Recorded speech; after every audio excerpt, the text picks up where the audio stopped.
สุดท้าย เรานับตอกจากแจก้นนี่ไป1 2 3 4เส้นที่4เอาสิเอาเส้นที่4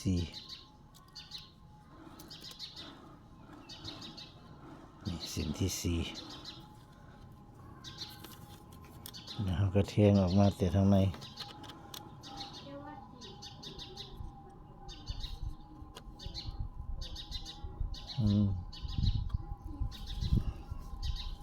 แทงออกมาแต่ทางในแล้วเราก็แทงกลับลงไป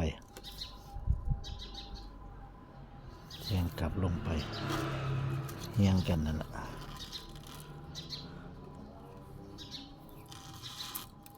สิมาขอด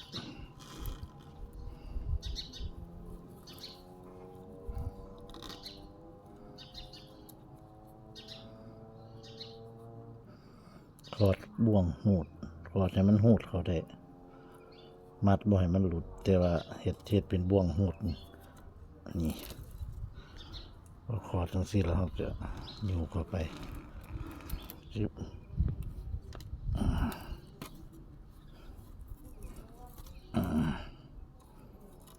มองได้เขาอยู่เข้าไปวันนี้เขาก็มาแทงคือเก่าจึ๊บ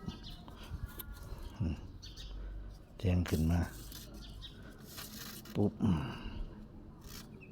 แทงขึ้นมาหูเก่านี่แหละเขาก็มาสอดลงขามขึ้นมาซ่องหนึ่งแล้วก็มาสอดลงเราจะแทงขึ้นมาทั้งข้างกันนี่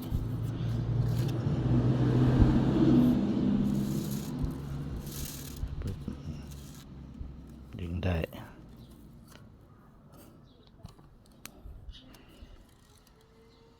จึ๊บนี่ได้เขาดึงลงก็สิอยู่ประมาณนี้จึ๊บแล้วกลับขึ้นมาแทงลงนี้หูเก่าจึ๊บ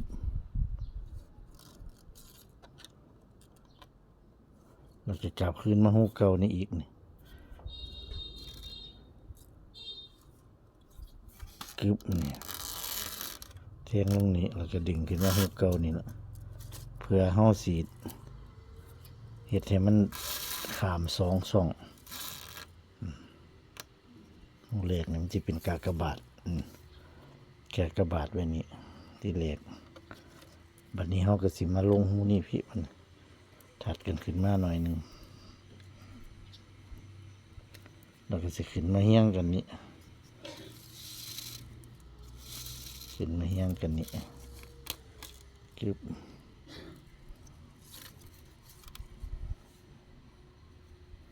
ขึ้นมาเฮี้ยงกันโดยกอดให้มันติดกันกับอัน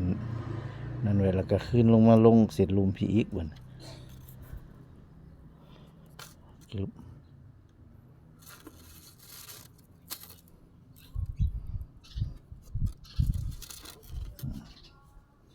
มันเป็นกากบาทขาม2บัดนี้เฮาเวลาเฮาแทงขึ้นเฮามาแทงตรงนี้นี่ระหว่างกลางนี่แทงขึ้นมาหยับขึ้นมาแทง2กลางกึ๊บเราก็ดิ่งมาลงพีบัดนี้มันจะเป็นขาม2ตลอด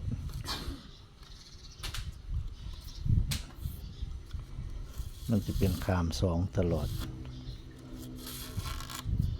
กล่องเฮามันเกิดเนี่ยเฮามัดแขนไว้สิมันบ่อันนั้นปานใดนี่มาลงหูนี่ให้มันขาม2ตลอด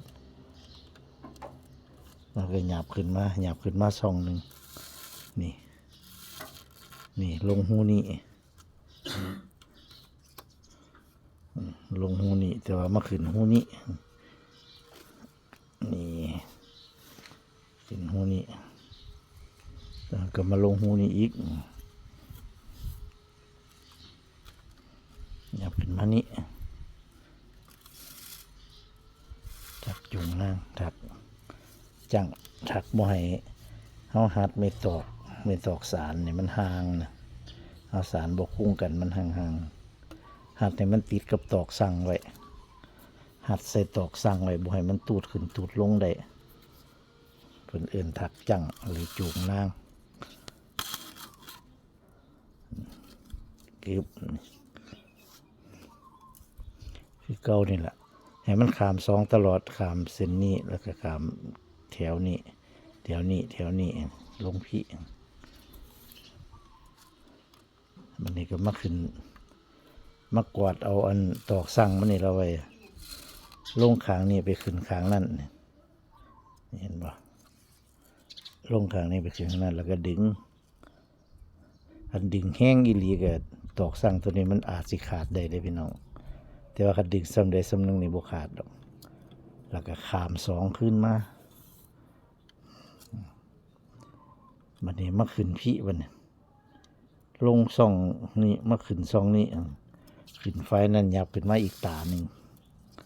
ซ่องหนึ่งมันจะเป็นจังซี่นี่ลงพี่ขึ้นพี่กึบดึงแล้วก็มาลงคือเก่านี่แหละแล้วก็มาขึ้นคือเก่า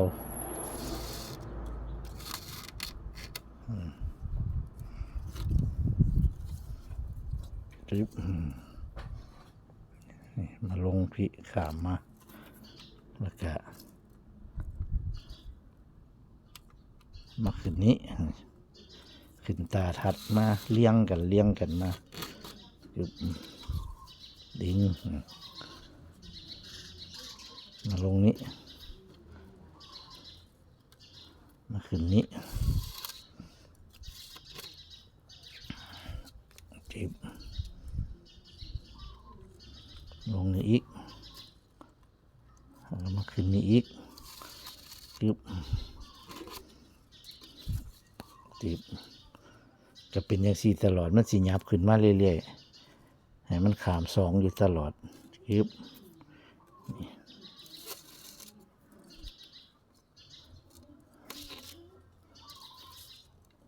เบิ่งแรกๆก็สิงงอยู่ดอกแต่ว่าคันเฮาเฮ็ดไปเรื่อยๆเฮ็ดคันเฮาลงมือเฮ็ดแล้วมันก็สิเฮ็ดได้บ่งงง่ายๆจิบนี่ลายมันก็สิออกมาเป็นแบบนี้ถักไปถักมาถักไปถักมานี่นะเพื่อว่ากันบ่ให้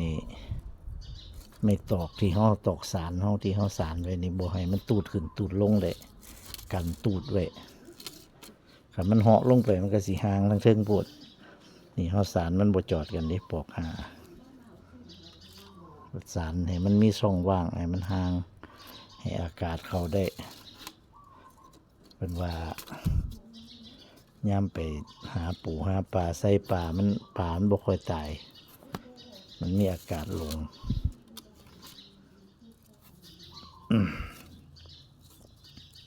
ของปอกหา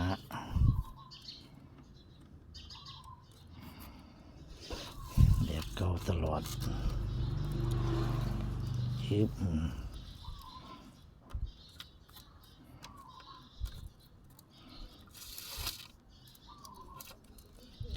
นะ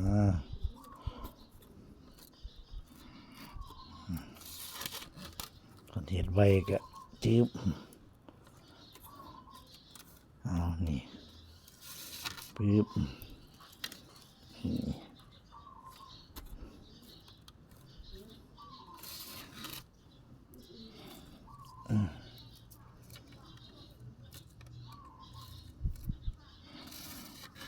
จิบ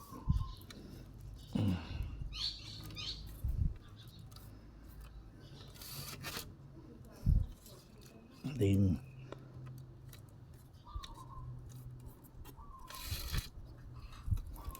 ใส่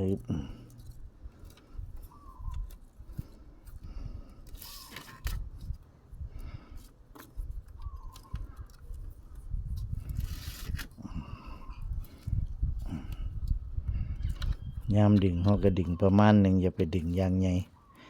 ดึงยางบักแห้งคักตอกสั่งมันสิขาดแล้วหลุดปุ๊ด ไม่ตอกอันเสียกมันสิหลุดปุ๊ดมาสิเดิดึงกาว่ามันตึงมือแล้วก็เอาแล้วประกันว่ามันบ่ไหลบ่ตูดนี่คือ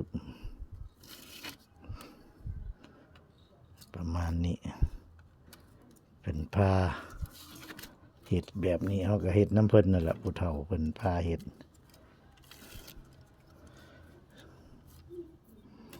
แต่ก่อนสมัยก่อนเพิ่นเอาไว้เราไว้เป็นเส้นแล้วก็มาเฮ็ดซ่ามันบ่คือเสียงไนลอนจังซี่ส่วนเฮาสิเราไว้ส่วนเฮาสิสอดขึ้นสอดลงมันบ่เร็วคือเฮาอันใส่เข็มใส่อันนี้เด้แล้วก็ไว้มันก็สิมีโอกาสโดกพอๆกันกับไม่ตอกหรือสิก้อนไม่ตอกซ้ำมันสิโดกก้อนไม่ตอกแต่ว่าเสียงไนลอนนี่มันบ่อีหลีนบ่โดกเลย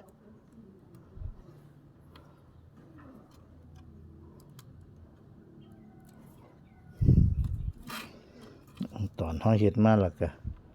มาฮอดนี้แล้วก็บัดสุดท้ายแล้วนะเฮาเฮ็ดเอาเฉพาะนี้ไผกาวเฮาบ่เฮ็ดไผกาวมันแน่นอยู่ละเฮาเฮ็ดเอาเฉพาะปอกหาติบแล้วก็ลงนี้มันนี่เอา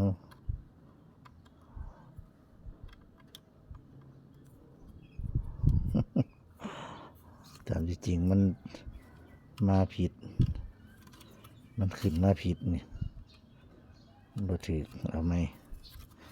มันต้องขึ้นหูนี้นี่จึ๊บนี่ขึ้นหูนี้แล้วก็มาลงหูเก่านี้มันจะค่อยสิถูกนี่ขั้นตอนมัน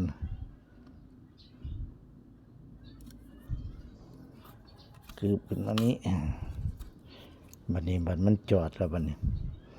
บัดมันจอดแล้วเฮาก็แทงซ้ายไปขวาหรือสิแทงขวาไปซ้ายก็บ่เป็นหยังแต่ว่าทางนี้มันสิบ่ปมมันสิบ่โป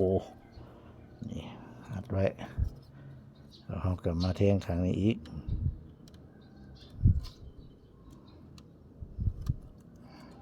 แทงมาเอาจาก3รอบ3เปาะแบบนี้เฮาจุดสนเอาโลดเนี่ยเฮาบ่ต้องอันนั้นเฮาบ่ต้องอันได้แทงรองไปคันอีกวิธีหนึ่งเฮาสิแทงรองไปตอนทิมได้นะเฮายักมองนี่2-3 รอบแล้วก็สิแทงรองลงมาพี่เฮาก็มาตัดอยู่วางนี้แล้วก็บ่ต้องได้จุดสนอันแบบนั้นนะแต่ว่าแบบนี้เฮาใช้วิธีจุดสน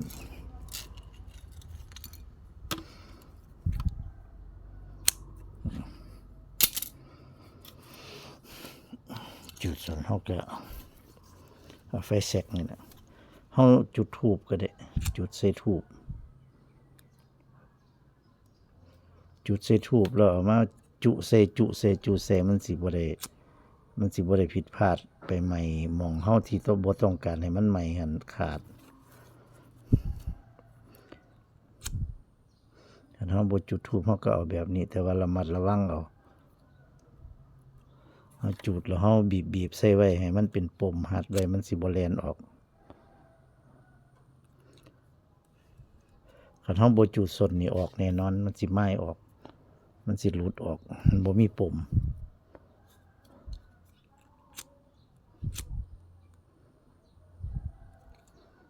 คันเฮาจุดไว้จังซี่แล้วรับประกันว่าบ่ออก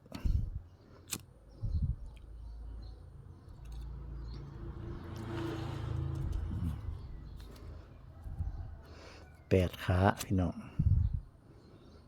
ถัก8 ขาแต่ว่าคันผู้บางคนเพิ่นก็ถัก6ก็มี